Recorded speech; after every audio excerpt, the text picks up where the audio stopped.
విశాఖ ఉక్కు ఆందోళన తెలుగు పోరాట చరిత్ర.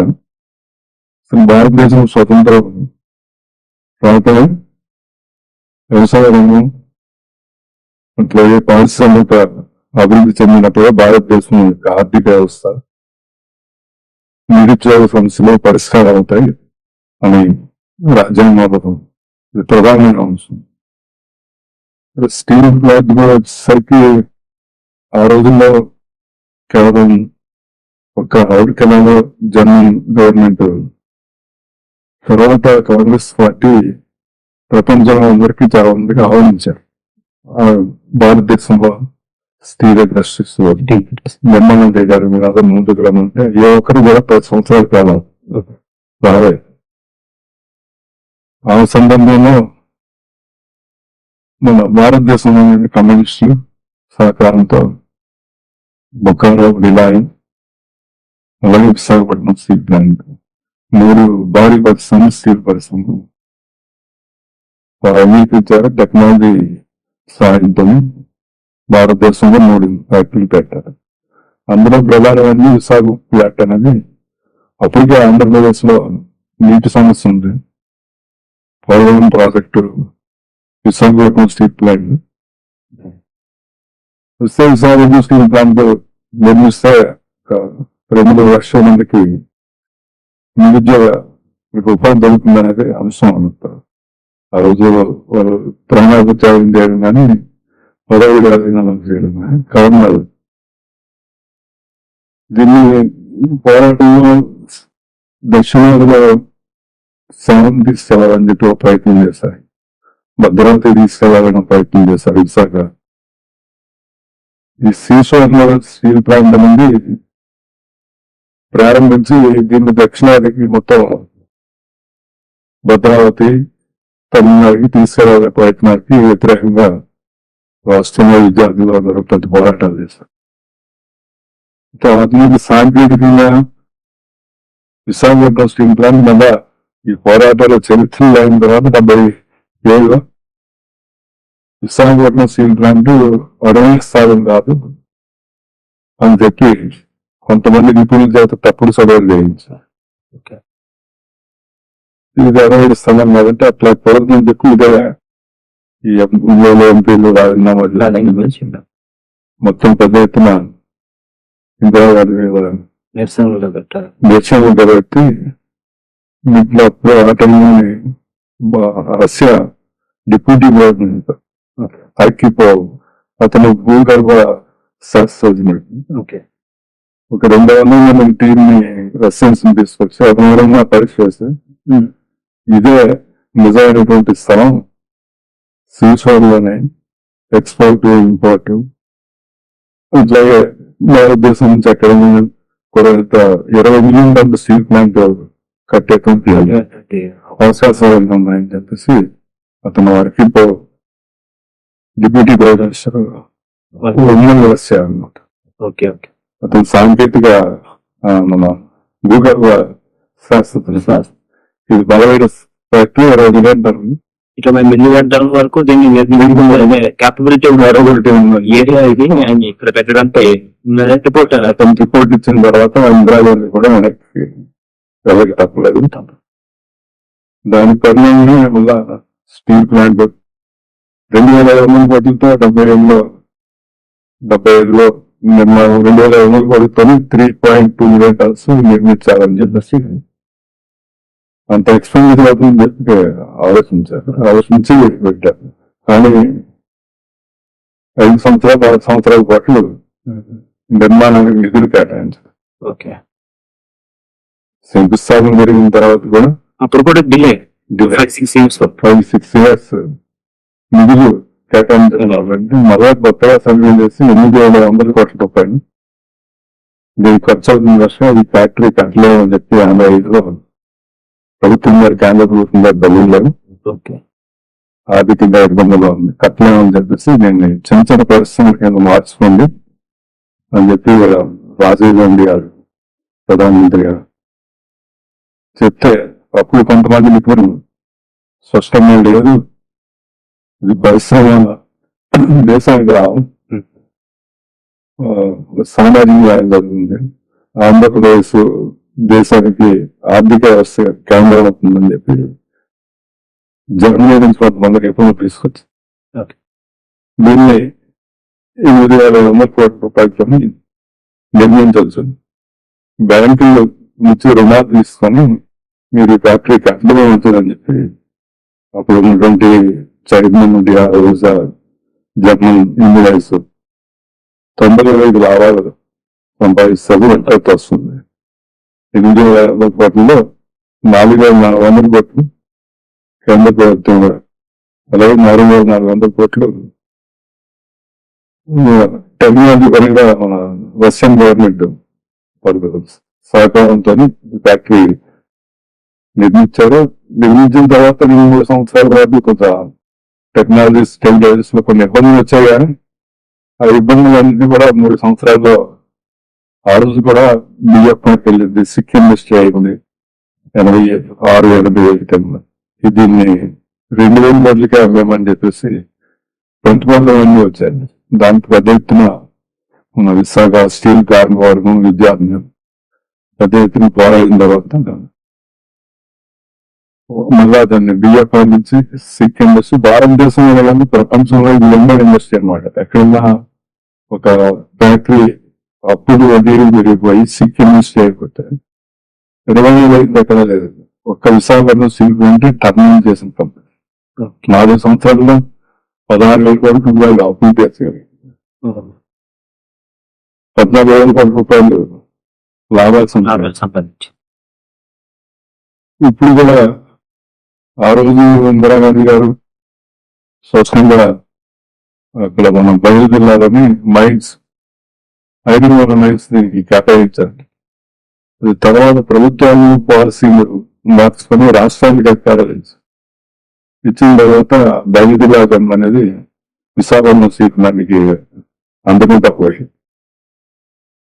కార్పొరేట్ బిజినెస్ లో అంటే మార్కెట్ వదలకు మార్కెట్ లో బిజినెస్ అనేది మైనింగ్ బిజినెస్ కేంద్ర ప్రభుత్వం 90లో స్టార్ట్ చేసిన తర్వాత బయట ప్రైవేట్ స్టీల్ ఫ్యాక్టరీలు కూడా 90లో చాలా స్టీల్ ప్లాంట్కి చాలా మనీ కేటాయించారు. అంటే ల్యాండ్ తో పాటు బయట ప్రైవేట్ వాటి ఇచ్చారు. కానీ ప్రైవేట్ స్టీల్ ప్లాంట్ కి ఇచ్చినటువంటి ఏదైతే మైన్స్ డిపాజిట్స్ కేటాయించారు అది దాని నిరాశలేదు అనమాట. ఆ 2 గంటలు 5-7 అన్నమాట. అవి కేటాయించి వాళ్ళు ఎగ్జిబిషన్ అవ్వకుండానే అవి కూడా మార్కెట్ లో పెట్టిస్తారు. అమ్మడం బయట ఫ్యాక్టరీకి ప్రైవేట్ ఫ్యాక్టరీకి విశాఖపట్నం స్టీల్ ప్లాంట్ కి ఒక ఐరన్ లేకపోవడం వల్ల వచ్చేటువంటి ఐరన్ లేకపోవడం వల్ల సుమారు పోటీ మార్కెట్ లో 3,000 రూపాయలు అదనంగా కొనవలసి వస్తుంది.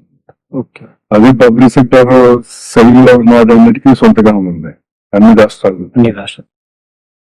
కానీ మన రాష్ట్రంలో ఉన్నదానికి గను కేటాయించకపోవడంలో మేజర్గా పోటీ మార్కెట్ లో తట్టుకోలేక నష్టాలు. ఇప్పుడు ఆ సమయంలో కూడా గనం లేకుండా పోటీ మార్కెట్ లో తట్టుకుని టర్న్ చేసి ప్రాఫిట్ 14,000 కోట్ల రూపాయలు ప్రాఫిట్ సాగుతుంది. ఇవాళ కూడా Visakhapatnam steel plant 7.3 million tons ఉత్పత్తి చేయగల సామర్థ్యం ఏదైతే 8,600 కోట్ల రూపాయలు 3.4 మిలియన్ టన్ నుంచి 7.3కి 8,600 కోట్లు గవర్నమెంట్ డెఫినేషన్ ఇస్తాను. ఎన్ఎండిసి నుంచి 5 ఇస్తా ఉన్నారు. ఆ 8,600 కోట్లకి కావాల్సింది గత 10 సంవత్సరాల నుంచి వచ్చే వడ్డీ అనేది నెలకి సుమారు 200 కోట్లు 250 కోట్ల రూపాయలు చెల్లించాల్సి వస్తుంది. ప్రిన్సిపల్ అమౌంట్ ఏదైతే గవర్నమెంట్ ఇచ్చిన అప్పు ఉందో ఆ అప్పుకి కూడా 2,500 కోట్ల రూపాయలు ప్రతి నెల జమా చేయాల్సి వస్తుంది అన్నమాట. ఆ జమా చేయడం ఇది ఆర్థికంగా పూర్తి స్థాయి ఉత్పత్తి చేయడానికి పోటీ మార్కెట్ లో రా మెటీరియల్ కట్టుకోలేని పరిస్థితుల్లో ఇవాళ నష్టాలు గవర్నమెంట్ మేము కూడా అడుగుతుంది ఏంటంటే ఏదైతే ప్రైవేట్ స్టీల్ బ్యాంక్ అలాగే దేశంలోని మిగతా అన్ని పబ్లిక్ సెక్టర్స్ కూడా చాలా లక్షల కోట్ల రూపాయలు అనమాట. ప్రైవేట్ కంపెనీ మీద ఎస్ఆర్, రోషన్ స్టీల్ వీరందరికీ కూడా 15 లక్షలు 25 లక్షల కోట్ల రూపాయలు నిప్పంటారు. 2 సంవత్సరం 25 లక్షల కోట్ల రూపాయలు రైట్ ఆఫ్ చేశారు ఇచ్చిన వాళ్ళు. ఓకే. కానీ ఏదైనా పబ్లిక్ సెక్టర్ అంటే పూర్తిగా అప్పుడు వడ్డీ కట్టిన కంపెనీ. ఇవాళ మేము గవర్నమెంట్ అడిగేది 8,600 కోట్లు మీరు ఏదైతే రుణం ఇచ్చారో ఆ రుణాన్ని 5 సంవత్సరాల పాటు వాయిదా అయ్యింది. భారతదేశంలో ప్రతి ప్రైవేట్ వాళ్ళకి కానీ పబ్లిక్ సెక్టర్స్ కానీ రైట్ ఆఫ్ చేస్తున్నారు. రెండో పక్క ఏంటంటే వాయిదా వేస్తున్నారు. 15 సంవత్సరాలు 20 సంవత్సరాలు వాయిదా వేస్తున్నారు. 15 సంవత్సరాలు అంటారు. అది కూడా వైజాగ్ విశాఖపట్నం స్టీల్ ప్లాంట్ కి 6 అవకాశం పడదు. ఇంకా పబ్లిక్ సెక్టర్ లో ఉండాలని అడుగుతున్నా ఉంటాయి. ఇది కొంచెం సెంటిమెంటల్ చెప్పదు కానీ భారతదేశంలో ఇప్పుడున్న కొత్త టెక్నాలజీ ప్రకారం 40 మిలియన్లు పెట్టుకునేటువంటి వసతులు ఉంది. ఓకే. నీరు కానీ రోడ్డు కానీ సొంతం కానీ రంగులు కానీ అందులో 40 మిలియన్ టన్నులు ఉత్పత్తి చేసుకునేటువంటి సామర్థ్యం కలిగినటువంటి అన్ని వ్యవస్థ ఉందండి. భారతదేశంలో మరి ఒక్క దగ్గర అక్కడ లేదు. ఒక పక్క కేంద్రం ప్రభుత్వం చెప్తుంది 300 మిలియన్ టన్నులు సంవత్సరానికి అవసరం అని చెప్తున్నారు. పైగా వైజాగ్ స్టీల్ ప్లాంట్ కూడా మిగతా దేశం మొత్తంలో ఎక్కడ ప్లాంట్స్ అనేవి చూసుకున్నా సరే సిటీకి చాలా దూరంలో అవుట్స్కట్ లో ఉంటాయి. ఇది మాత్రం సిటీకి దగ్గరలో మంచి పీక్ ఏరియాలో ఉన్న ప్లాంట్. ఇది 1,00,000 కోట్ల రూపాయలు వ్యాపారం చేస్తుంది గత 35 సంవత్సరాలు. 35 సంవత్సరాలు 1,00,000 కోట్ల రూపాయలు ఆర్థికంగా భారతదేశానికి ఎకానమీ ఇచ్చింది. ఇది కాదు దీనిపైన సామాజిక న్యాయం అనేది అవుతుందండి. ఇటు భూమిపై నిర్వాసం మాకు ఉద్యోగం వాళ్ళు, అలాగే ఎస్సీ ఎస్టీ వీళ్ళందరూ కూడా రిజర్వేషన్ వాటి. కానీ భారతదేశంలో ఏ ప్రభుత్వ రంగ పరిశ్రమలో కూడా లేనటువంటి అభివృద్ధి next generation steel plant employees పిల్లలు compare childrens 16,000 childrens throughout world. అదంతా భారతదేశం ఎకానమీ. ప్రపంచ స్థాయిలో అన్ని ఉద్యోగాలు చేసి వాళ్ళు పంపేటువంటి డబ్బు ఇదంతా కూడా ఇక్కడ భారతదేశానికి అదొక పెద్ద ఎకానమీ అండి. అదొకటే కాకుండా మా విశాఖపట్నం స్టీల్ ప్లాంట్ లో సామాన్య కుటుంబం నుంచి వచ్చిన డాక్టర్లు, ఇంజనీర్లు, ఐఏఎస్, ఐపీఎస్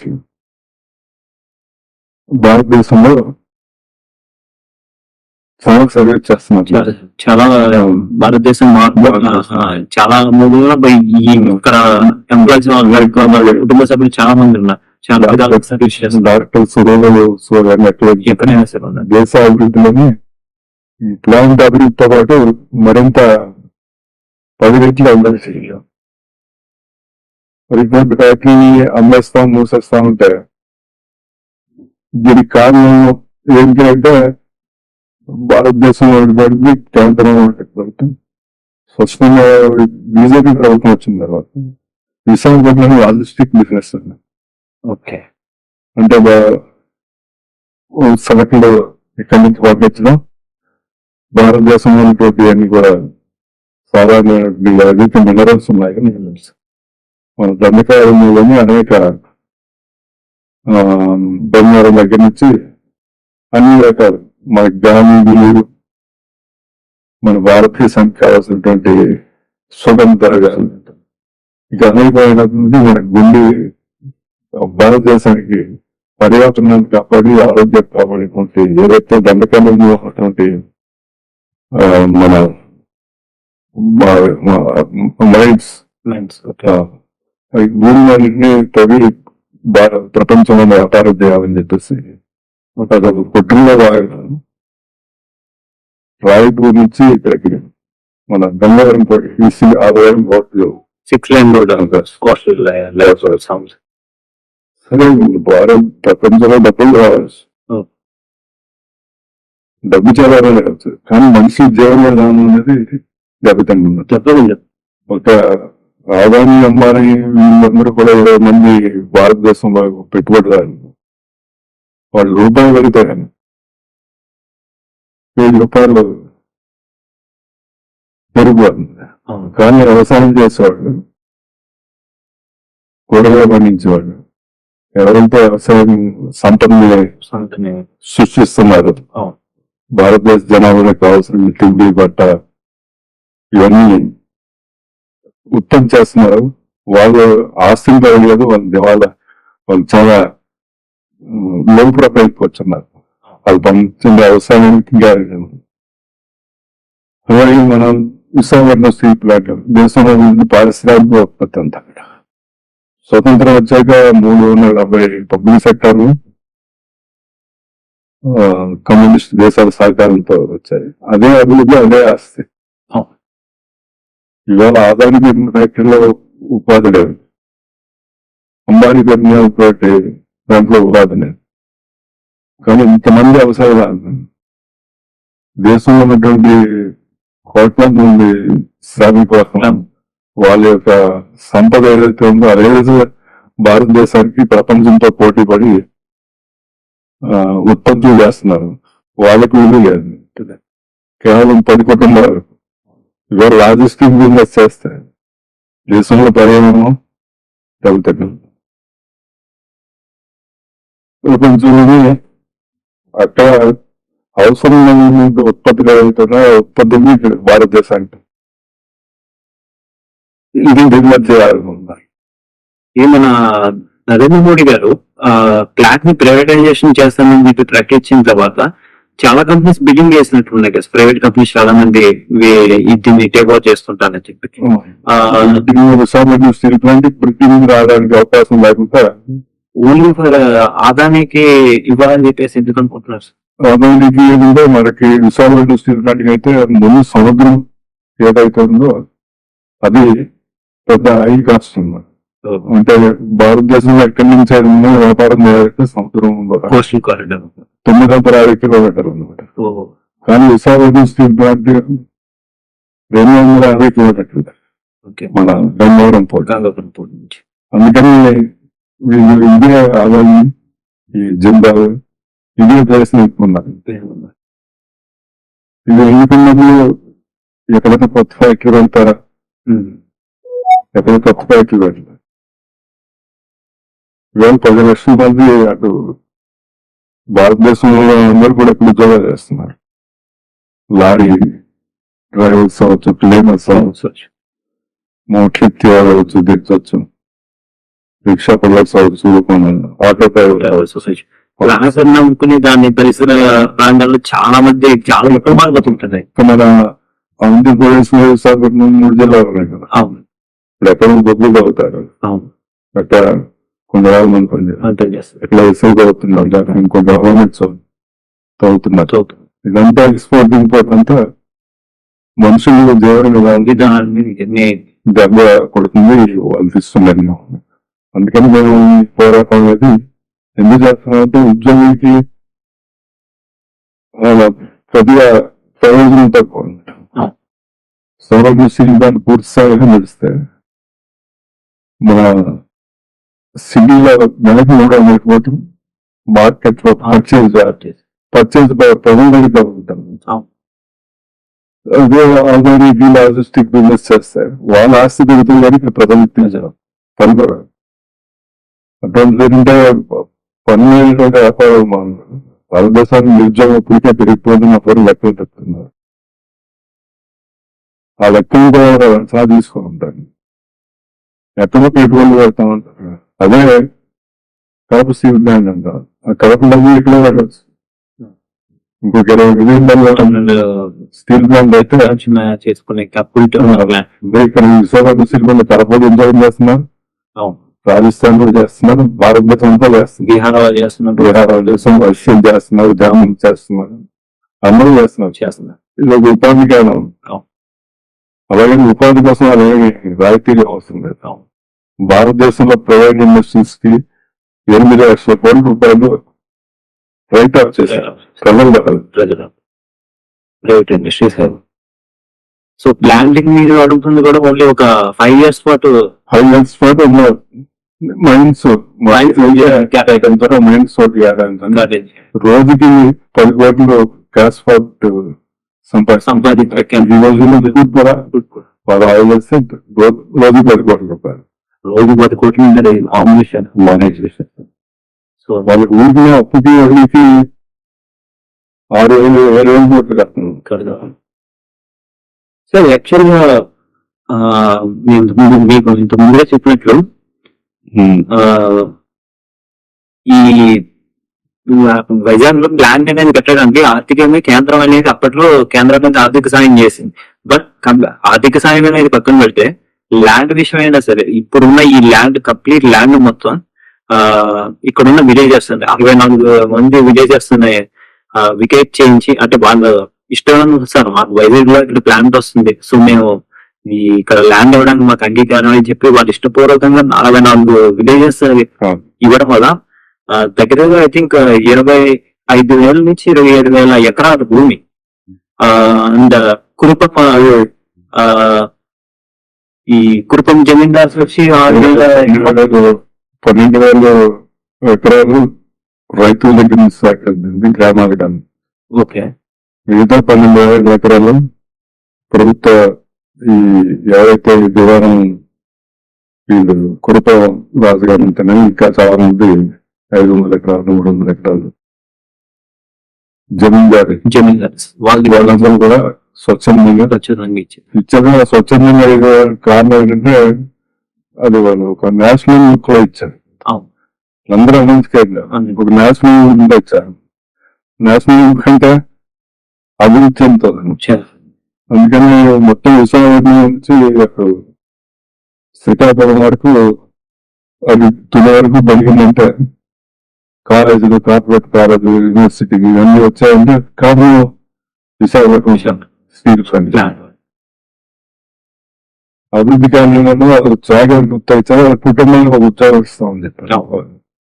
ఇంతవరకు 8,000 కుటుంబాలకే దొరికింది. కుటుంబాలు ఉద్యోగం వారికి వచ్చిన వాళ్ళు కూడా 50% రిటైర్ అయిపోయారు. కొన్ని 8,000 కుటుంబాలకు ఏమవసరం చెప్తారు. ప్రభుత్వం చెప్పాల్సిన బాధ్యత ప్రభుత్వం బాధ్యత ఉంది. అవునండి. అంటే ఫర్ ద ల్యాండ్ ప్రభుత్వానికి కాదు, చాలా మంది దానం చేస్తే ఏర్పడ్డ ల్యాండ్. ఈ ల్యాండ్ ని ఇప్పుడున్న ప్రభుత్వం బీజేపీ గవర్నమెంట్ వాళ్ళకున్న అధికారం ఏంటి సార్? మామూలుగా లాంటి వాళ్ళకి చెప్పడానికి మేము ఇది దేశాన్ని ఈ డబ్బు ఇస్తాం. దేశం భారతదేశం ప్రెసిడెంట్ ఆఫ్ ఇండియా పేరు మీద రిజిస్ట్రేషన్ చేస్తున్నాం. ఓకే. అనేది వాళ్ళ యొక్క వాదన అనమాట. కానీ అది కరెక్ట్ కాదు. ఎక్కడే ముందు భారతదేశం అని ఇవాళ బిలాయ్ స్టీల్ ప్లాంట్ అమ్మాలంటే రాష్ట్ర ప్రభుత్వం పర్మిషన్ ఇవ్వాలి.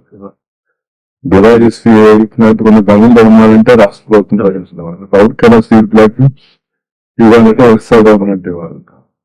అలాగే భద్రావతి స్టీల్ ప్లాంట్ అమ్మాలనుకున్నారు, శాలం స్టీల్ ప్లాంట్ అమ్మాలనుకున్నారు. ఎందుకని లేకపోయినా రాష్ట్ర ప్రభుత్వం అవకాశం ఇవ్వలేదు. లేదు, నిన్న వదిలేడు అని చెప్తే వాళ్ళు వెనక్కి వెళ్ళారనమాట. ఎక్కువ కూడా మన రాష్ట్ర ప్రభుత్వం ఒక న్యాయం జరగాలనుకున్నప్పుడు ఇప్పుడున్న ఫ్యాక్టరీని ఏదైతే డిజైన్ చేశారో ఆ 20 మిలియన్ టన్ ఉత్పత్తి వచ్చేవాడు కూడా ఈ 7.3 మిలియన్ టన్స్ ఉత్పత్తిని పుష్టం చేసి దీని లాభాలను కాబట్టి ఈ ఫ్యాక్టరీ మరొకరికి ఇవ్వడానికి వీళ్ళని ఆంధ్రలోకి త్యాగం. అందులో కేంద్ర ప్రభుత్వం ఈ రాష్ట్ర ప్రభుత్వం మీద ఆధారపడింది. మరి భారతదేశం అంతా ఎదురు చూస్తుందన్నమాట. ఒక ఆంధ్రప్రదేశ్ లో వైజాగ్ స్టీల్ ప్లాంట్ ని ఈ గవర్నమెంట్ అమ్మడానికి కానీ అంగీకరిస్తాయి. భారతదేశంలో ఉన్నటువంటి తిరుగుబాటు ఒక పెద్ద ఎత్తున గవర్నమెంట్ కూలిపోయే తిరుగుబాటు వస్తుంది. ఎందుకంటే గవర్నమెంట్ తెలుగుదేశం గవర్నమెంట్ మీద ఆధారపడిన ప్రభుత్వం యాక్చువల్గా ఉన్నప్పుడు అమ్మలేకపోయారు. యాక్చువల్గా ఇది లాస్ట్ టైం వైఎస్ఆర్సీపీ గవర్నెన్స్ ఉన్నప్పుడు అక్కడ బీజేపీ సెంట్రల్ లో బీజేపీ వెరీ స్ట్రాంగ్. వాళ్ళకున్న స్ట్రాంగ్. అప్పుడు పవన్ కళ్యాణ్ యాక్చువల్లీ మీరు డైరెక్ట్ గా ఇక్కడ ప్లాంట్ మీటింగ్ కూడా తీసుకొచ్చారు, స్వయంగా తీసుకొచ్చి ఆయన చేత చెప్పేసాను. ఆయన స్పీచ్ కూడా మనం విన్నట్లయితే నేను కూడా అందరూ మీరు కూడా మాట్లాడారు. యాక్చువల్లీ ఆయన డైరెక్ట్ వచ్చి మాట్లాడించినప్పుడు కూడా ఆయన కూడా అన్నారు, నాకు ఒక ఎంపీ కూడా లేరయ్యా నేను మాట్లాడడానికి. సో నాకు ఒక ఎంపీ కనుక ఉందంటే అట్లీస్ట్ నేను అమిత్ షా గారితో డైరెక్ట్ గా కూర్చుని మోడీ గారితో కూర్చుని నేను కనీసం ప్లాన్ ఇలాంటి పరిస్థితి చెప్పడానికి ఉండేదని. ఇవాళ చూస్తే తెలుగుదేశం వాళ్ళకున్న ఎంపీ స్థానాలు సెంటర్ లో బీజేపీకి ఎంత కీలకం ఇప్పుడు మనకి అందరికీ తెలుస్తుంది. ఇప్పుడు పవన్ కళ్యాణ్ గారు కానీ చంద్రబాబు నాయుడు గారు వాటి స్పందన ఎలా ఉంది సార్ విషయంలో? ఈ మధ్యలో అవన్నీ కలిసి రిప్రజెంట్ చేస్తాం. రోజు ఈ రాష్ట్ర ప్రభుత్వం ఏదైతే జగన్మోహన్ రెడ్డి గారి ప్రభుత్వం ఉన్నప్పుడు మేము పోరాడతాం, మేము అధికారంలోకి వచ్చినట్లు దీన్ని కాపాడుతా ఉన్నది భాగంగా చెప్పారు. అలా గెలుపు కారణం అనేది అతను అవినీతి వల్ల గెలిచారు మేము అనుకున్నారు. అది కరెక్ట్ గా వాస్తవం కాదు. విశాఖపట్నం తీసుకున్నట్టు ప్రభుత్వం యొక్క పాలసీలు, అలాగే దేశంలో వచ్చిన మార్పులు, మోడీ గారి గవర్నమెంట్ తో బీజేపీ ప్రభుత్వం ప్రజలకు అందుబాటులో లేదు. అందుకని బీజేపీని ఓడించాలని ఓటింగ్ వల్ల తెలుగుదేశం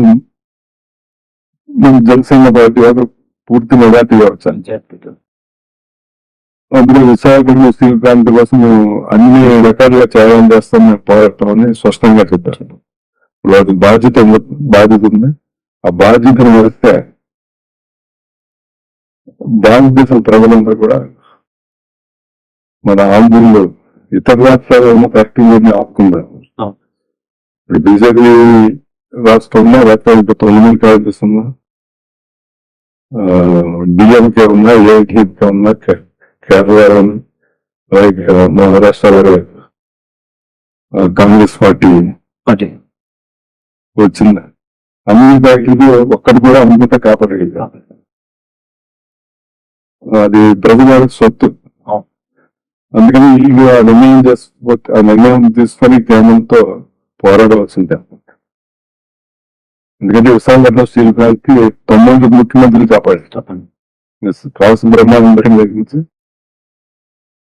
మొన్న రాజశేఖర రెడ్డి, చంద్రబాబు నాయుడు ఉంది, డాక్టర్ ఎన్టీ రామారావు అందరూ జరగడం ఉంది. అందరూ దీంట్లో అడుగు పెట్టారు.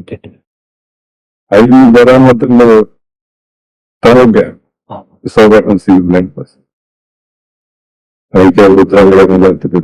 బీపీసీ ఇందిరాగాంధీ కావచ్చు, రాజీవ్ గాంధీ కావచ్చు, వీళ్ళందరూ కూడా. ఎందుకంటే చరిత్ర నుండి రాజనీతి పాలకులు కూడా విశాఖపట్నం స్టీల్ ప్లాంట్ దీనికి జస్ట్ జరగాల్సిందే అనేది ఏ రోజు కూడా ఆగిపోకుండా అందరూ నమ్మించి కట్టడం వైపు అమ్మేస్తాం. ఇది నష్టాలు వచ్చిందని గురించి కూడా ఏ ప్రభుత్వాలు కూడా ఇంతవరకు కూడా దీన్ని సాహసించలేక ఇప్పుడు కూడా చంద్రబాబు నాయుడు, పవన్ కళ్యాణ్ స్పష్టంగా కార్మికుల కోసం మాట్లాడుతున్నారు. కార్మికుడి పని ఉద్యమం లేకపోతే 10 రోజులు గొడవకి వెళ్ళిపోతాయి. కానీ వ్యవస్థ ఏదైతే ఒక సిస్టమేటిక్ గా నడుస్తుందో అది ఎంత మొత్తం కొలాప్స్ అవుతుంది. దీని మీద ఆధారపడి ఇప్పుడు కొత్తగా 30 లక్షల మందికి 10 లక్షల మందికి అక్కడ ఏ ఫ్యాక్టరీ వచ్చినా అమరావతి కట్టినా ఏం కట్టినా సరే 10 లక్షల మందికి డైరెక్ట్ గా ఉపాధి అందించడానికి చాలా టైం సెక్యూరిటీ అమరావతి డెవలప్ చేయాలని ఇవన్నీ చూస్తున్నా అవన్నీ అయ్యి అక్కడ కొత్తగా ఎంప్లాయ్మెంట్ క్రియేట్ అయ్యి దాని మీద ఒక జీవన విధానం, ఒక systematic way of life style అనేది బిల్డప్ అవుతుంది. చాలా యూస్ పడుతుంది. ఉన్నదాన్ని ఆ రోజుల్లో 10 లక్షల మంది బతుకుతారు అనేది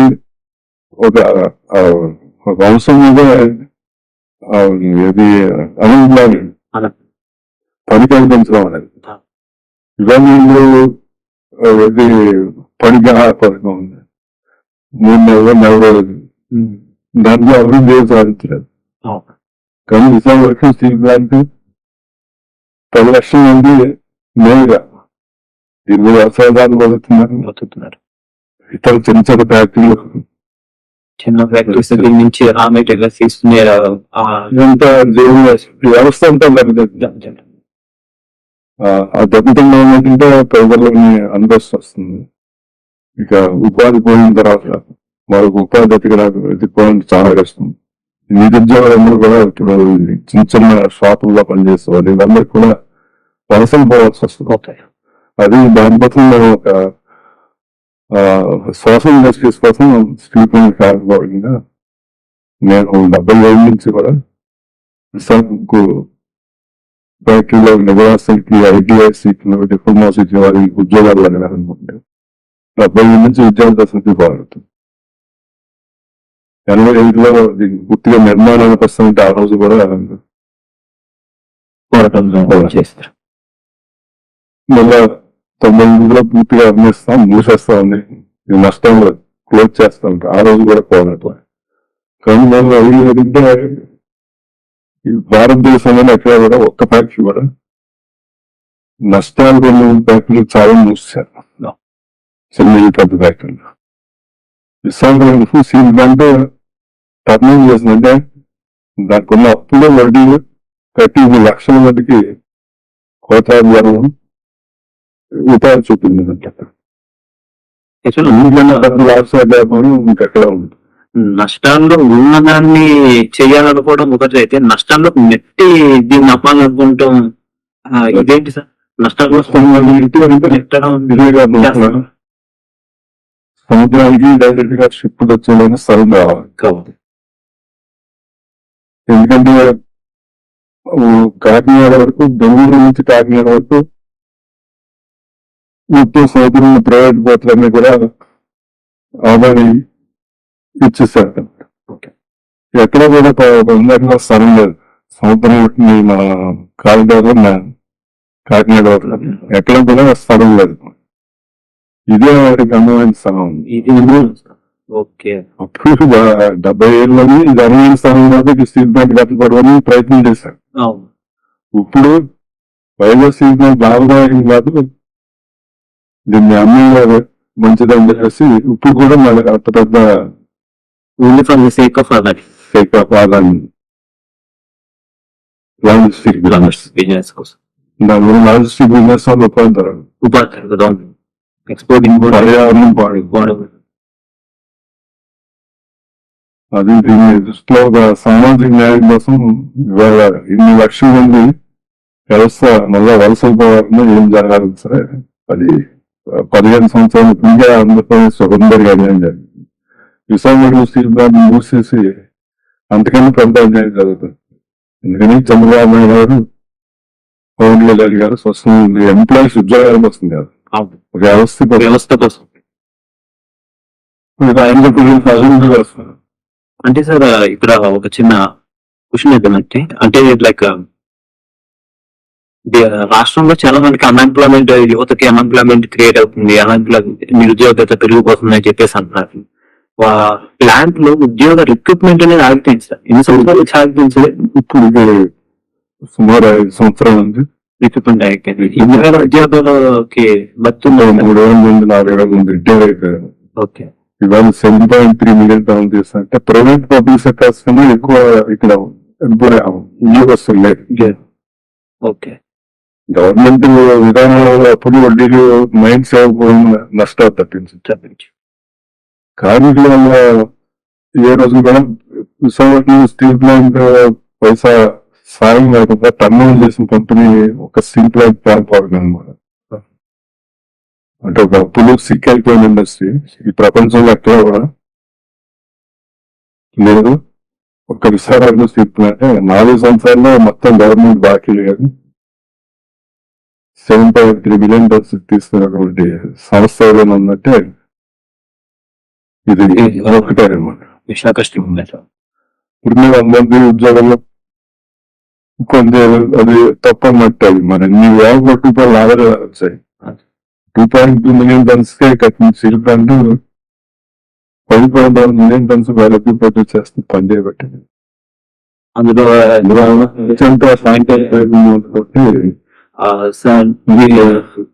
వర్కర్స్ సరైన నైపుణ్యత లేదు, దాని వల్లే ప్లాంట్ నష్టాల్లోకి వెళ్ళింది. ఇవన్నీ అపోహ కూడా, ఈ మాట కూడా వినిపిస్తున్నాయి. భారతదేశంలోనే ఒక Visakhapatnam steel plant permanent 450 millions 450 టన్నులు ప్రొడ్యూస్ చేశారు. భారతదేశంలో ప్రైవేట్ పబ్లిక్ సెక్టర్ ఇవ్వడం కూడా గవర్నమెంట్ ఏదైతే చేసిన విధానం మార్చుకుంటే ఇవాళ కూడా అది ఆ, ఒకసారి లేదు 650 మిలియన్ టన్ను ఇప్పుడున్న 650 టన్స్ పర్ మ్యాన్ ఇయర్ సాధించగలటువంటి టెక్నాలజీ కానీ అనుభవం కార్మిక కంప్లీట్లు చైతన్యం ఉందన్నమాట. చెప్పిన వాళ్ళు ఏదైతే పెట్టుబడి పెట్టారో దానికి 10 సంవత్సరాలు రావాలి ఆపితే రోజు 10 కోట్ల రూపాయలు ప్రాఫిట్ రాబట్టి తీసుకొస్తారు. మరొక 3 సంవత్సరాలు ఇంకో ఫ్యాక్టరీ కాదు. ఇదే వస్తుంది. ఇదంతా అభివృద్ధి కంపెనీ ఏదంటే భారతదేశం ఒక్కొక్కసారి వస్తుంది. సో కంపెనీస్ అనేవి ఒక్కొక్కసారి లాభంలోకి వెళ్తే ఒక్కొక్కసారి నష్టం ఇది అప్పటి ప్రభుత్వం బాధ్యత బాధ్యత ఆ బాధ్యతను నడుచుకో వ్యాపారం అంబానీ చేస్తారు, అంబానీ చేస్తారు. అది అంబానీ జియో బిఎస్ఎన్ఎల్ నుంచి జియోకి మార్చు. జియో అంబానీ వ్యాపారం ఉంటుంది.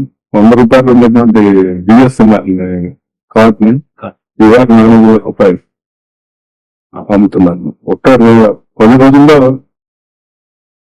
చేంజ్ చేశాను. 100 రూపాయలు ఉన్న బిఎస్ఎన్ఎల్ తీసుకుని 450 రూపాయలు ఈ బిఎస్ఎన్ఎల్ టాటా వాళ్ళతో merge అయిన తర్వాత అది ఎంత బిఎస్ఎన్ఎల్ ఆస్తులు బ్రిటిష్ నుంచి కొన్ని లక్షల వరకు కూడా ఆస్తులు అన్నమాట. దాన్ని సింపుల్ టెక్నాలజీ అప్గ్రేడ్ చేసి అది పట్టుకెళ్ళి ప్రజల మీద 10 రూపాయలు వచ్చే సమాచారం 100 రూపాయలు తీసుకుంటున్నాను. ఇది ఎవరికి భారతదేశానికి పనికొచ్చేటువంటి వ్యవస్థ కాదు. అంటే నిత్యం కూలి శ్రమపడే జీవులకి, మధ్యతరగతి జీవులకి అది తీవ్ర నష్టం వచ్చాయి కదండి. మన యాక్చువల్ అదానీ గారి గురించి అంటున్నారు. యాక్చువల్ గా మోడీ కానీ అమిత్ షా గారు కానీ అదానీ చెప్పినట్లు ఎలాగా కావాలనుకుంటే అలా జరుగుతున్నాయి అని అన్నదానికి బెస్ట్ ఎగ్జాంపుల్ రీసెంట్ గా కూడా మనం విన్నాం సార్. అంటే పార్లమెంట్ లోనే మన రాహుల్ గాంధీ గారు కూడా అన్నారు, ఫస్ట్ ఏదన్నా ఒక దేశానికి అదానీ వెళ్ళి వచ్చిన తర్వాత అమిత్ షా వెళ్ళి వస్తాను, ఇమీడియట్ గా అదానీ అక్కడ నేను ఒక ఫ్యాక్టరీ స్టార్ట్ చేస్తున్నాను అని చెప్పి అనౌన్స్మెంట్ చేస్తాను. దీని గురించి రీసెంట్ గా హిడెన్బర్గ్ వాళ్ళు ఒక 3 నెలల క్రితం హిడెన్బర్గ్ ఒక రిపోర్ట్ రిలీజ్ చేసింది. అదానీ అనే వాళ్ళు మొత్తం స్టాక్ మార్కెట్ ని ఫ్రాడ్ చేస్తున్నారు. వాళ్ళు పెట్టిన షెల్ కంపెనీస్ వాళ్ళకి అక్కడ ప్రాఫిట్స్ ఏ లేవు.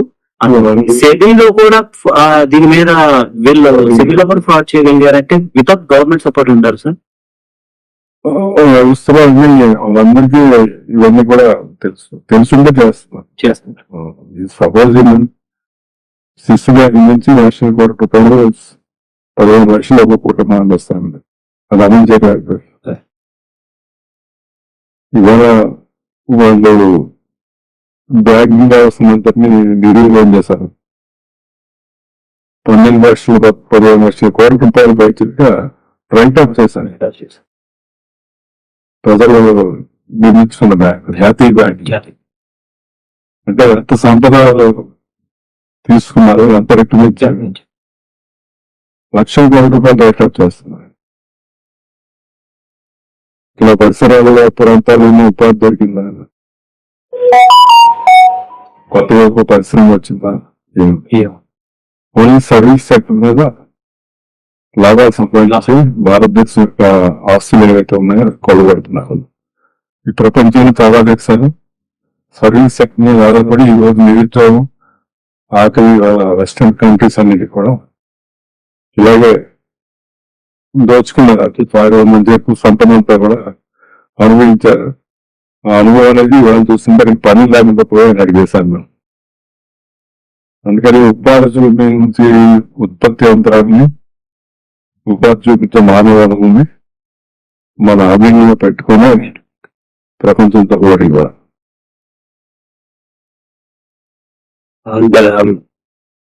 అదే మీ యాక్చువల్ గా ఇది మొన్న ఇక్కడికి వచ్చిన క్లాంట్ దగ్గరికి వచ్చిన పవన్ కళ్యాణ్ గారు ఎక్కడ నేను ఏ మీటింగ్ లో అయినా సరే భారత్ మాతకి జయం చెప్పేసి అంట, ఇట్లాంటి దేశభక్తి నాకు ఎక్కువ.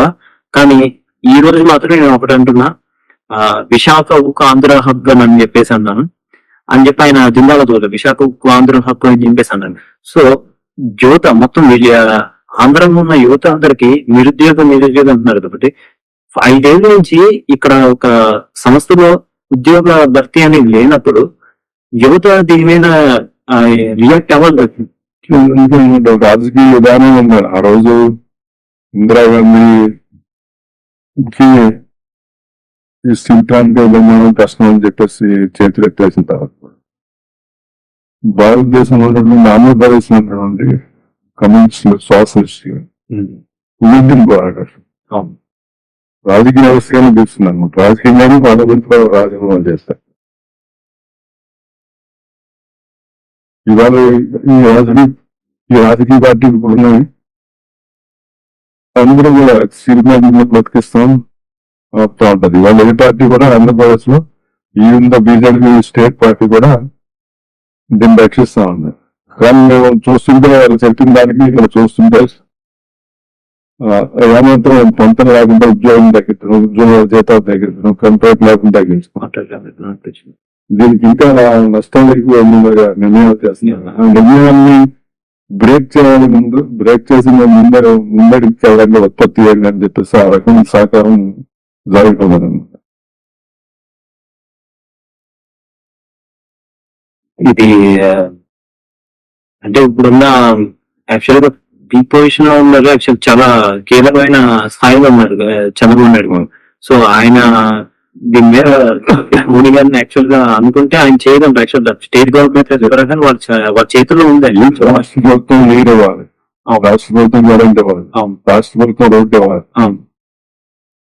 వ్యవస్థ అంతా రాష్ట్ర ప్రభుత్వం ఉంటుంది.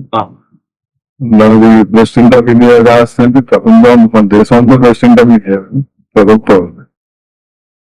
కానీ ప్రెసిడెంట్ ఆఫ్ ఇండియా ఇవన్నీ అమ్మడానికి అధికారాలు అంటే మరి ఈవెంట్కి ప్రభావాలు అంతే వీళ్ళు ప్రభావాలుగా ప్రెసిడెంట్ ఆఫ్ ఇండియా ఎన్నుకుంటున్నారు. ఆ గౌరవం అత్యంత గౌరవం ఉన్నటువంటి రాజ్యాంగ వ్యవస్థని వీళ్ళు పరిశీలించుకుంటా కేవలం కార్పొరేట్ బిజినెస్ లాజిస్టిక్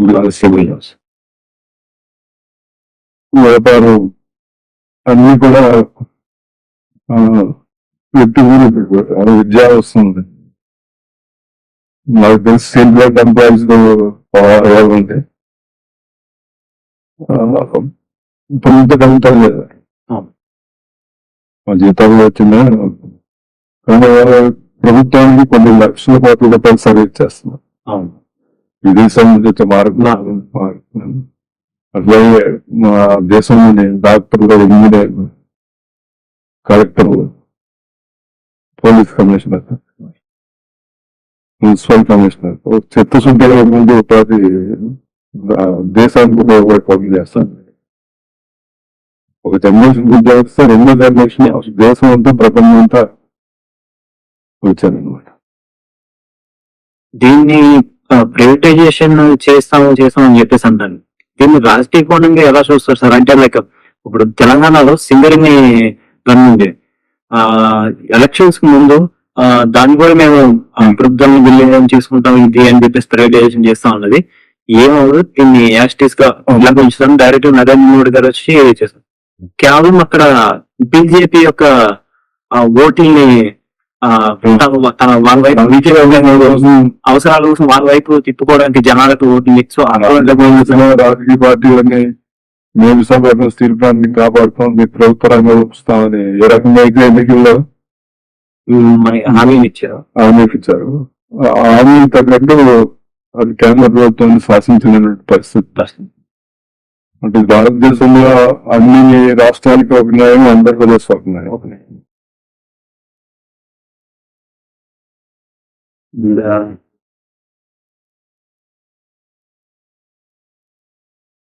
డైరెక్ట్ గా అంటే స్ట్రైట్ ఫార్వర్డ్ ఒక క్వశ్చన్ ఉంటుంది సార్. అంటే ఇది చాలా మందికి అపోహం ఉంటది, వాళ్ళందరికి కూడా క్లియర్ చేస్తారని చెప్పి. ఇప్పుడు ఎక్కడన్నా మనకి ఎనీ ఆర్గనైజేషన్ ఏ కంపెనీస్ అయినా తీసుకున్నా, it can be pharma or oil and gas refinery industries ఎక్కడైనా తీసుకున్నా కంపెనీలతో కార్మికులకి ఏదైనా ఒక ఇష్యూస్ జరిగినప్పుడు అక్కడ కార్మిక సంఘ నాయకులందరూ కూడా స్ట్రైక్ అని చెప్పేసి ఉభయతను ఎదుగుతారు అంటే స్ట్రైక్ పాల్గొంటారు. సో మెయిన్ తర్వాత ఒక రోజు 2 రోజులు స్ట్రైక్ అనేది చేసిన తర్వాత నా కార్మిక నాయకుడిని పిలిచి కంపెనీ యాజమాన్యం మొత్తం ఏంటి మీకు కావాల్సింది ఏంటి వాట్ ఎవర్ అక్కడ ఉన్న సమస్యలు బట్టి వాళ్ళు డిస్కషన్స్ అనేవి జరుగుతాయి.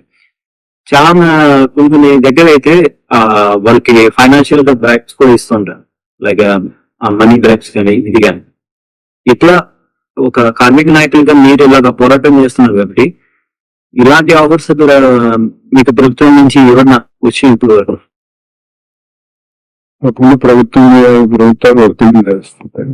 ఓకే కానీ ఇక్కడ కూడా భారతదేశంలో ప్రైవేట్ ఫ్యాక్టరీ కానీ పబ్లిక్ సెక్టర్ కానీ సంధిలో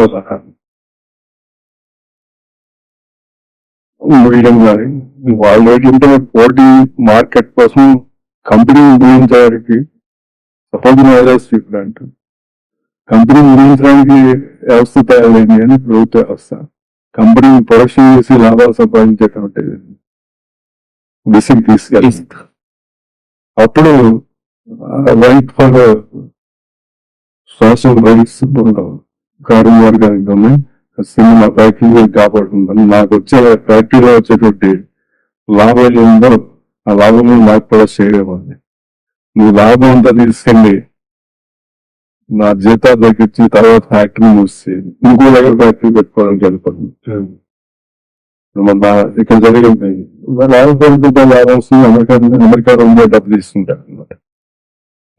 దానికి అక్కడ సాధారణ సేఫ్టీ పరికర క్వాలిటీ ఇంజనీర్స్ అని క్వాలిటీ టెస్టులు చేయడం కానీ అటువంటి అవకాశం చదవలేకపోవడం అమాయకంగా 20-30 కుటుంబాలు పోయాయి అనమాట. అదే చైనా దేశంలో కూడా జరిగితే ఇమీడియట్ గా గురి చేశారు. అంటే ఇప్పుడు ప్రభుత్వం నుంచి అంటే కార్మిక నాయకులకి పిలిచి మాట్లాడడం కానీ చాలా సార్లు మాట్లాడుంటారు మీ ఈ నాయకులు పిలిచి. మోడీ ప్రధానమంత్రి బీజేపీ ప్రభుత్వం వచ్చిన తర్వాత జీవన పరిణామాన్ని అలాగే కార్మికుల యొక్క హక్కులు చట్టాలను కూడా ఉల్లంఘిస్తుంది. మీరు సమ్మె చేస్తే మీరు ఇంటికి వెళ్ళిపోతారు. కానీ ఫ్యాక్టరీ యజమాని తిరిగి ఇంకో దగ్గర వ్యాపారం చేసుకుంటారు. నిజాన్ని అదాని గంధవరం పోట్లో స్థానికులకు ఉపాధి తీస్తే పోరాటాలు తగ్గిపోతాయి. అది ప్లైన్. అందుకని మీకు 5 లక్షలు ఇస్తే ఇంటికి వెళ్ళిపోతారు. ఇది ఎక్కడ చేసింది మరి ఇంకా ఆ 5 లక్షలతో మీ ఫ్యామిలీ ఇద్దరు మీ వద్దు మీకు 5 లక్షలు ఇచ్చేస్తాం అయిపోయింది.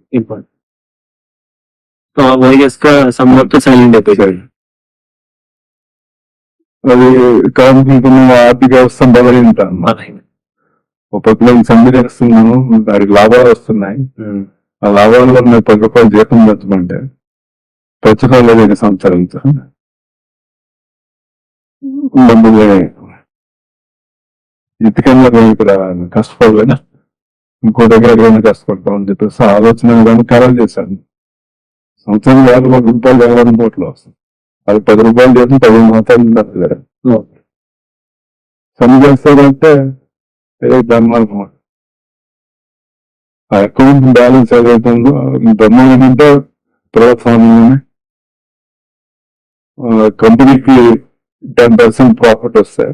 అందులో 2% కార్మికులకి ఎవరైతే ఈ లాభాలకి సహాయం చేస్తున్నారు వారికి 2% ఇవ్వాలి. చట్టం ఉందన్నమాట. ఇలా చట్టం 2% కాక 10 లాభాలు పెట్టినా సరే మీకు ఇచ్చిన జీతం ఉంటే నువ్వు ఫుల్లడి కింద ఉండాలి. నీ పిల్లల్ని కార్పొరేట్ వైద్యం అవసరం లేదు. మధ్య కార్పొరేట్ యూనివర్సిటీకి వెళ్ళవలసినది, కాలేజీకి వెళ్ళవలసినది, నీరాగి ఉండిపోవాలనేది ఒక పురాతన వ్యవస్థ అనేది బ్రిటిష్ వ్యవస్థ ఇక్కడ పనిచేస్తుంది అన్నమాట భారతదేశం. అంటే ఇప్పటి వరకు మీ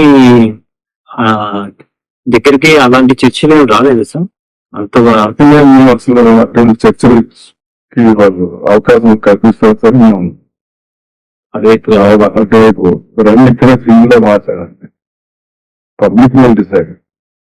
రాష్ట్రంలో రాజకీయ పార్టీ రాజకీయ పోరాటం జరిగేది రాజకీయంగా భూమి త్యాగం చేశారు. 10,000 ఇచ్చారు. మళ్ళీ 5 కోట్ల 15,000 ఇచ్చిన స్థలం 5 కోట్ల రూపాయలు చేస్తాం. అది వాళ్ళదే అట, యూనియన్ లేదండిగా. అందుకని ఆ సంప్రదింపు చర్చలు కాదు, ప్రతిదీ పనిచేస్తాం, ప్రొడక్షన్ చేస్తాం, లాభాలు తీసుకొస్తాం. యాక్చువల్గా సార్ ఇప్పుడు 5 years నుంచి కంపెనీలో జాబ్ రిక్రూట్మెంట్ అనేది లేదు. సో ఉన్న ఎంప్లాయీస్ చాలా మంది రిటైర్ అయ్యారు. ఆబ్వియస్ గా నాకు తెలిసి ఒక 3,000 to 4,000 ఆఫ్ ఎంప్లాయీస్ బ్యాలెన్స్ ఉన్నారు. వాళ్ళు ఒక 3 నుంచి 4 ఏళ్ళ మ్యాక్సిమం చాలా మంది రిటైర్ అయిపోవచ్చు. విశాఖపట్నం స్టీల్ ప్లాంట్ అన్ని దశల్లో ఈసరికే 15 million ఫ్యాక్టరీ కావాలి. ఈ టైం 2024 మిగతా పబ్లిక్ సెక్టర్ మిగతా ఓకే 15 million స్టీల్ ప్లాంట్ ఇప్పటికే విలువలు కావాలన్నమాట. ఓకే దాని ఎగ్జామ్స్ లో శంకుస్థాపన చేసిన దగ్గర నుంచి మైన్స్ మీకు అప్పుడు వడ్డీ 75 నుంచి ఇదే చదువుతారు. భూమి జాయిన్ చేస్తారు, ప్రాణాలు జాయిన్ చేస్తారు, అన్ని అయిపోయాయి. ఆ రోజు నుంచి కూడా మళ్ళీ మిగిలిన కట్టలేవు, అప్పులు తీసుకుంటే వడ్డీలే కట్టుకుంటే వచ్చిన లాభాలు ఏమంటే మాకు గవర్నమెంట్ ఇవ్వాలి, జిఎస్టీ కట్టండి, ట్యాక్స్ కట్టండి. స్టీల్ దాని తిరిగి ఉన్నత జీతాలు 30% ప్రభుత్వానికి కడతారు. వాడు సంపదకి వచ్చి వాళ్ళు వాళ్ళ దక్కడానికి వచ్చేది 70%. బట్ ఆ 70% లో కూడా వాడు తిన్న ప్రతి వస్తువు మీద మళ్ళీ జిఎస్టీ కడుతున్నారు. జిఎస్టీ కట్టారు. సో ఓవరాల్ గా అట్లా చూసుకుంటే వాడికి సంపాదించింది చాలా మట్టుకి జిఎస్టీ 50% వాడి తక్కువగా పనిచేస్తున్నట్టు. అండ్ మీకు అంటే లైక్ ఇప్పుడు ఇంతకు ముందుగా మీకు చెప్పినట్లే రిక్రూట్మెంట్ అనేది లేదు. సో ఎంప్లాయ్మెంట్ అనేది ఆబ్వియస్ గా చాలా తక్కువ మంది ఎంప్లాయీస్ వర్క్ చేస్తూ ఉన్నారు. రానున్న కొన్ని సంవత్సరాల్లో 3-4 years మొత్తం మాక్సిమం ఒక 5 to 6 years మొత్తం ఉన్నారు ఎంప్లాయీస్ అందరూ కూడా మాక్సిమం రిటైర్ అయిపోతారు మొత్తం. సో ఆ తర్వాత ప్లాంట్ లో ఈ జాబ్ రిక్రూట్మెంట్ అనేది లేనప్పుడు ప్లాంట్ ఎలా రన్ అవుతుంది సార్? ఎక్స్పీరియన్స్ ఇవన్నీ కావాలి. అందుకని నేను ప్రతి స్టీల్ ప్లాంట్ లోనే ప్రతి సంవత్సరం రిటైర్ అవుతున్నా, టెక్నాలజీ పెరుగుతున్నా, ఆఫీసర్ వర్కర్లు contract permitting minimum 10% recruitment every ఇది చేస్తున్నారు. విశాఖపట్నం స్టీల్ ప్లాంట్ లో అంతకుముందు 93 నుంచి 2000 వరకు రిక్రూట్మెంట్ 2001 వరకు. మళ్ళా ఇప్పుడు 2017 నుంచి 24 రిక్రూట్మెంట్ జరగలేదు, మాస్ ఉంటారు. అందుకని మీరు అది ఉత్పత్తి పెంచాలని దేశం మోసం చేయాలని కావాల్సిన గవర్నమెంట్కి లేదు. సో దీన్ని దీన్ని మొత్తం ఉత్పత్తి తగ్గించద్దు, నష్టాలు చూపిద్దాం, ఎంప్లాయ్మెంట్ తీసుకోవద్దు, ప్లాంట్ పట్టుకెళ్ళి అదానికి బెస్ట్. అండ్ ఇంకోటి సార్, ప్లాంట్ అంటే ఒక పాయింట్ వచ్చింది. మొత్తం plant Vizag plant township steel plant మొత్తం అడ్మినిస్ట్రేషన్ మొత్తం 33,000 ఎకరాలు. 33,000 ఎకరాలనే మనకి భూమి 33,000 ఎకరాలు. ఆదానికి ఇస్తానంటున్న అమౌంట్ ఎంత సార్? ఎంతకి ఇద్దామని చెప్పేసి అనుకుంటున్నారు వాళ్ళు? వాళ్ళకి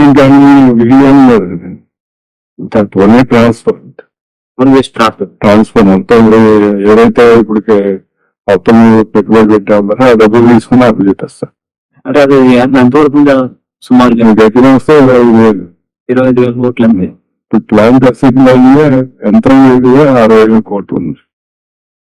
ఇప్పుడు యంత్రం కోట్లు పెట్టినా భూమి 3 లక్షల కోట్లు ఉంది. భూమి మీద భూమి ఎకరమా భూమిలో యంత్రం 60,000 కోట్లు అంటే వాడు మొత్తం భూమి మీద సుమారు 33,000 ఎకరాలు. ఈ చుట్టుపక్కల ఉన్న ఏరియాస్ లో ఉన్న ల్యాండ్ వాల్యూతో కంపేర్ చేసుకుంటుంటే 5 to 6 lakhs crores వాల్యుయేషన్ వస్తుంది సార్. Only land. అది పైగా నార్మల్ ల్యాండ్ మనకి 6 lakh కోట్ల క్యారెక్టర్ వస్తుంది. ఉన్నాయి అవన్నీ ఆలోచించకుండా ఇంతమంది లక్షల జనాభా, భవిష్యత్తులో ఉపాధి, విశాఖపట్నం అభివృద్ధి, ఇప్పుడు ఎంత ఇది టూరిజం మీద ఏ రకమైన జీవన విధానం వాడి స్టాండర్డ్ జీవితం అంతే. సీజనల్ గా 12 గంటల 14 గంటల పని చేయించుకుంటారు. వాటి తర్వాత వాళ్ళు కుటుంబం ఏ రకంగా జీవిస్తారు, వాడి జీవన పరిణామం ఏంటనేది ఒక పుట్టిన ఇండియన్ చూడన నేను టూరిజంలో కన్స్ట్రక్షన్ లో ఫ్యాక్టరీ పడుతుంది, ఉత్పత్తి వస్తుంది.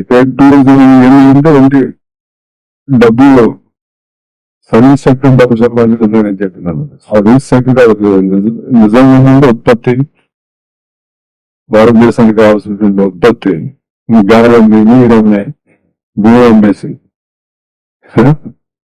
పర్యావరణాన్ని అమ్మేసి ఇంకెక్కడ ఉంటుంది ఇంత పెద్ద సురక్షణ భారతదేశంలో.